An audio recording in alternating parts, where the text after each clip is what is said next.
Oi pessoal, tudo bem? Hoje a gente vai estar dando continuidade aos nossos vídeos aqui da parte de desenho, né? Vamos fazer mais um vídeo aí da série referente à traçagem, né? E hoje a gente vai verificar como traçar um círculo escrevendo um triângulo, né? Ou seja, a gente tem traçado o triângulo e precisa fazer um círculo ali tocando as vértices, né, do triângulo, né? Lembrando que a gente está utilizando o software, né, do Autodesk Sketchbook, o link dele está na descrição do vídeo, né? Um software gratuito, tem ele tanto para PC como para app também, né? Então vamos lá, né? Vamos pegar aqui a régua, né, e traçar esse triângulo, né? Vamos traçar o triângulo aqui para poder fazer o círculo, né? Vamos fazer um triângulo qualquer. Tá vermelho, vamos deixar vermelho mesmo, depois a gente muda a cor para fazer o tracejado da reta. Rotacionar aqui a régua.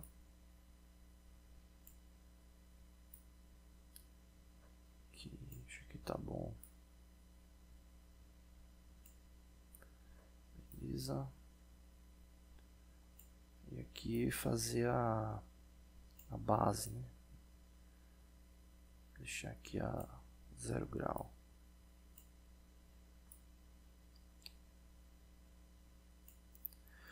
Pronto, ok. Tá feito aí o triângulo. Aí o que é que a gente precisa, né, para realizar, né, esse círculo circunscrevendo esse triângulo? A gente precisa encontrar o centro dessa reta, traçar uma linha perpendicular a ela e o centro dessa outra reta aqui, né, dessa linha, e traçar uma reta também perpendicular. O encontro dessas duas, né, o centro dela, vou marcar aqui, supondo que seja aqui o centro. Quando for feito o círculo, ele vai estar pegando exatamente nas três vértices, né? Ou seja, seria o local para estar colocando o compasso e traçando, né? Vamos aí fazer o teste. Bom, tá aí a régua, eu vou mudar aqui a cor, vou colocar aqui preto mesmo para ficar com referência. Então, vou deixar ela aqui a 90 graus. Vou colocar aqui o máximo possível aqui no centro. Dessa reta da linha, né? Vou traçar aqui, tem que estar aqui perpendicular e rotacionar agora para que ela fique perpendicular a essa outra linha aqui, né? Para que ela fique perpendicular a essa aqui no centro, então mais ou menos aqui. Ou seja, o ponto que nos interessa é esse aqui, né? Esse é o ponto que nos interessa. Agora vamos pegar aqui o transferidor para poder verificar, né? Ele tem que ir aqui para o centro, né, desse encontro e vamos aqui diminuir o tamanho dele, ver se ele vai tocar ali nas três vértices, né? Bom, tá aqui, dá para observar que ele ficou próximo, né? Ele não ficou tão no centro, né? Mas é o valor indicado, né? Ou seja, aqui seria a marcação para poder traçar o círculo, né? Vamos traçar aqui. Então aqui seria a indicação, né, para realizar esse círculo circunscrevendo o triângulo. Bom, é isso. Não deixe de se inscrever no canal. Toda semana tem vídeos novos. Valeu. Oi pessoal, tudo bem? Hoje a gente vai estar dando continuidade aos nossos vídeos da parte de desenho técnico, né? A gente vai fazer mais um vídeo referente à traçagem. E hoje a gente vai estar mostrando como traçar, né, uma circunferência, né, inscrita em um triângulo, né? Ou seja, é para a gente desenhar o triângulo e a circunferência ela vai ficar interna, né? Interna ali ao triângulo, né? E ficando tangente, né, às três linhas de construção do triângulo, né? Então, vamos lá, vou selecionar aqui a régua, né, fazer aqui a base do triângulo, vou deixar ele aqui a 90 graus, ou a 0 grau, né? Deixar aqui com 0 grau, descer mais um pouco, vamos fazer aqui o comprimento, né, dele, vou inclinar aqui, vou deixar aqui tá bom, e vamos girar aqui ela, fechar aqui o triângulo.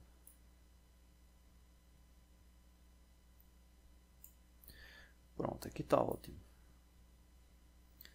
Bom, então está feito aqui o triângulo e o objetivo é fazer a circunferência como a gente tinha comentado, né? Para fazer isso, o que é que a gente precisa? A gente precisa traçar o centro de pelo menos dois ângulos desse de construção do triângulo, né? Por exemplo, esses dois aqui traçados, a gente vai tomar aqui a referência para poder traçar, né, uma linha de base e depois desse outro centro aqui traçar a segunda linha de base, o qual ela vai ser a referência para traçar o centro do ângulo. E a gente vai fazer isso também com esse, né? Quando fizer essa marcação, o encontro das duas linhas, né, ou seja, esse centro aqui, vai ser a base aí para poder fazer a circunferência e ela está tocando aí tangente a essas três linhas. Bom, então vamos lá, né? Vamos pegar aqui o transferidor, vamos deixar aqui o círculo com um círculo de fato, né, que ele está aí como uma elipse, né? Vamos deixar aqui 90 graus. Ok, a gente traz ele aqui para o vértice, né, aqui de um dos ângulos, que tá bom. Vou diminuir aqui o tamanho dele, né, e vou traçar aqui esse encontro. Eu vou pegar do jeito o tamanho que está e vou só mover para o outro lado, deixar alinhado aqui também no centro e traçar aqui nesse outro vértice. Feito isso, vai ser a base para poder, né, vou fazer aqui com o compasso para poder fazer aqui essa marcação, né? Então a gente vai pegar esse círculo, a gente vai aumentar ele um pouco mais. Acho que tá bom, e vai colocar agora nesse outro centro, né? Colocar aqui no centro e fazer a marcação da primeira linha. Desce aqui para o outro lado, vamos fazer aqui a outra marcação. E agora no lado oposto. No lado oposto. Depois a gente utiliza a régua para poder fazer a reta, né? Então, vou pegar aqui e deixar aqui. Pronto, ok. Feito isso, agora é traçar a reta. Traçar essa outra reta. E aqui o ponto, né, de central aqui, ele vai ser a base para poder fazer o círculo. E ele vai estar tangente, né, a essas duas linhas. Bom, vamos pegar aqui a régua. E agora vamos só alinhar ela. Colocar aqui no centro, mais ou menos no centro. Vamos traçar aqui. Traçar aqui a primeira. E agora mover aqui para o outro lado e girar ele também.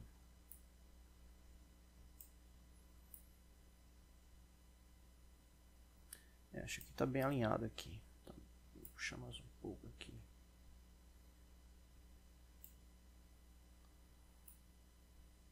Pronto, então o centro, né, seria esse encontro aqui, né, para traçar aí o círculo. Vamos pegar aqui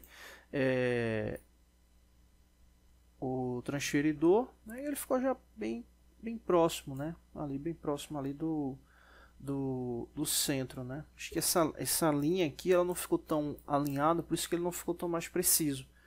Mas essa é a referência aí para poder tá traçando ali o centro, né? Se fosse deslocar um pouco mais ele aqui, deixa eu ampliar aqui o tamanho dele.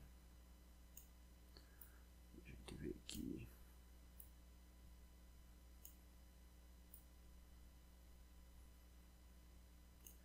Basicamente o centro dele, para ele ficar mais perfeito, o centro dele ficaria aqui, que eu acho que é justamente esse alinhamento aqui, né? Esse alinhamento aqui, que ele subiu um pouco, né? Acho que ele ficaria mais para aqui, para esse ponto aqui, para ele ficar perfeito. Mas essa é a referência para poder realizar o traçado, né? Essa indicação aí, tá bom? É isso, não deixe de se inscrever no canal, toda semana tem vídeos novos, valeu! Oi pessoal, tudo bem? Hoje a gente vai estar dando continuidade aos nossos vídeos aqui da parte de metrologia, né? E hoje a gente vai falar sobre um assunto, né, bem interessante, que é a indicação de ajuste, né? Tipo de ajustes, né? Muitos estudantes têm pedido, né, para a gente falar sobre essa parte de ajuste, né? Esse desenho que vocês estão vendo aí é um projeto que a gente está fazendo aí. Depois que ele estiver pronto aí, talvez a gente faça um vídeo aí explicando, né, o funcionamento dele, mas vamos falar aqui sobre ajuste. O que acontece? Exemplo, aqui a gente tem um eixo, né, e tem um rolamento, né, aqui. Como é que a gente faz para indicar, né, qual é o tipo de ajuste que eu vou querer, né, para essa montagem? Né? Como é que eu faço para ter essa análise? Né? É importante analisar no projeto como é que vai ocorrer, né, o funcionamento do mecanismo, né? Essa é a grande sacada, né, vamos assim falar, né? Entender como é que vai ser o funcionamento. Porque da base do funcionamento entra a indicação do ajuste, né? Exemplo, basicamente são 3 tipos de ajustes, né, que existem, né? São os mais comuns, né? É o ajuste com folga, né? O ajuste intermediário e o ajuste sobre medida, né? Esses são os mais comuns, né? Na verdade são os 3, e desses 3 possíveis vêm as derivações, né? Esse vídeo a gente vai dividir em 2 partes. Nessa primeira a gente vai falar sobre esse conceito e na segunda a gente vai fazer uma análise com cálculo, né? Quando a gente fala de ajuste com folga, a gente está falando justamente de elementos que vão montar, mas que obviamente haverá um espaçamento, né? E o tamanho desse espaçamento, seja mínimo ou seja relativamente grande, não importa. O que acontece é que vai ocorrer, né, a folga entre eles. Exemplo, vamos supor aqui uma montagem onde o furo, né, ele seja com a qualidade de ajuste H8, né, H8, e o eixo ele seja com referência F7. Então, o ajuste H8 F7.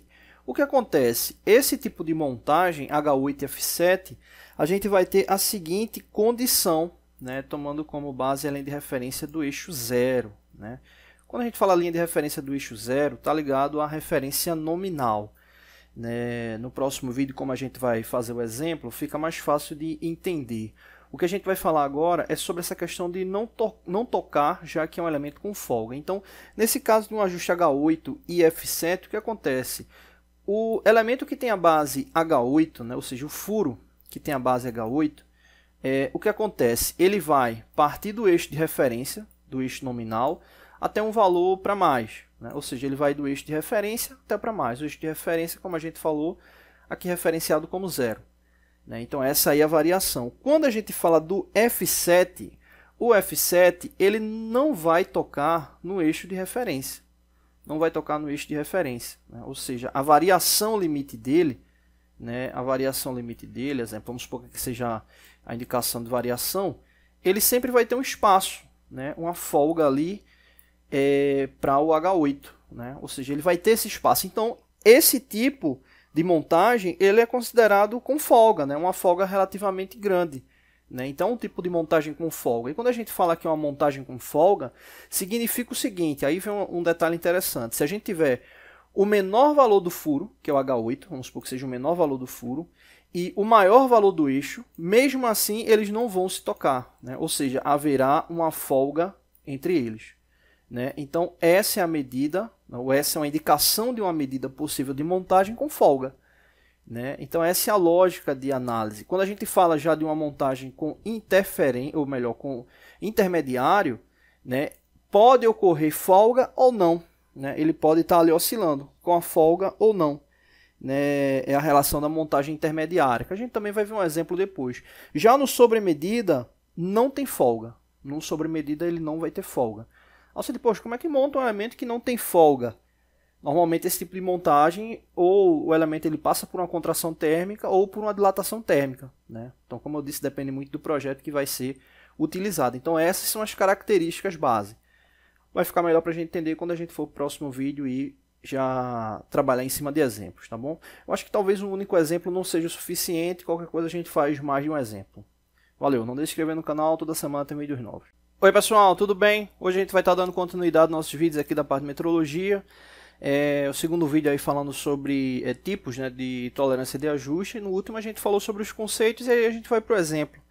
Né? E aí a gente chegou ao consenso de fazer um exemplo para cada tipo de... Acho que cada tipo de ajuste não, né? Mas para exemplificar, né, ali pelo menos o afastamento, né? A ideia do afastamento dos tipos de ajuste, né? Seja com folga, seja intermediário, seja sobre medida. Vamos verificar aqui um com folga, né? Inclusive do tipo que a gente tinha falado no último vídeo, né? Que foi H8 e F7. Né? Então vamos fazer um exemplo desse aqui. Deixa eu mudar aqui a tela. Pronto, beleza. Então vamos aqui supor o seguinte. que seja uma montagem do tipo H8F7, como a gente falou. Vamos colocar aqui furo, diâmetro, vamos colocar aqui o diâmetro dele 55 milímetros, né? Eu já vou colocar com o valor 55H8. E a montagem vai ser no eixo, diâmetro 55F7, né? 55F7. Só relembrando que quando é furo, né, a letra fica maiúscula, quando é eixo fica minúscula. Beleza, então tá aqui as indicações e vamos verificar aqui como é que ficam os afastamentos, né? No caso, para o 55H8, ele fica com mais 46 e 0. Mais 46, vou colocar mais 46 barra 0. Já o F7, né, para o 55, ele fica menos 30, menos 60. Menos 30 é menos 60. Menos 30 barra menos 60. Então, só para relembrar aqui, né? Aqui está a indicação do valor, né, nominal dos elementos aí de referência, e aqui está o principal, né, que são os afastamentos. Lembrando que esses afastamentos eles são valores milesimais. Então vamos verificar aqui logo o diâmetro do furo, né, o máximo e mínimo. Furo, valor máximo, no caso aí o valor máximo vai ser 55, né, mais 46 milésimos, né, de milímetro, né, ou seja, 55,046, e vou colocar aqui uma barra, e o valor mínimo vai ser 55, né, e 0, né, ou seja, o meu valor mínimo é 55,00, deixar assim. E o eixo? O eixo ele vai ter o valor mínimo, ou máximo, né, primeiro. O valor máximo vai ser 55 menos 30, né, 30 milésimos, né? Então, nesse caso aí, ele ficaria com 54,970, né, já que é o máximo, né? Então, ficaria 55 menos 30 milésimos, né? Então, daria 54,970. E o mínimo seria 55 menos 60 milésimos, né? 55 menos 60 milésimos vai dar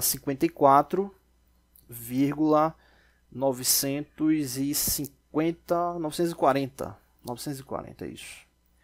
Então tá aí todos os valores. Para quem quer ver mais detalhado essa parte desses cálculos, a gente já fez muitos vídeos aí no canal falando sobre análise, tolerância de ajuste, né? E onde a gente foca mais nos cálculos, né? Que a gente está olhando mais essa questão do conceito da folga.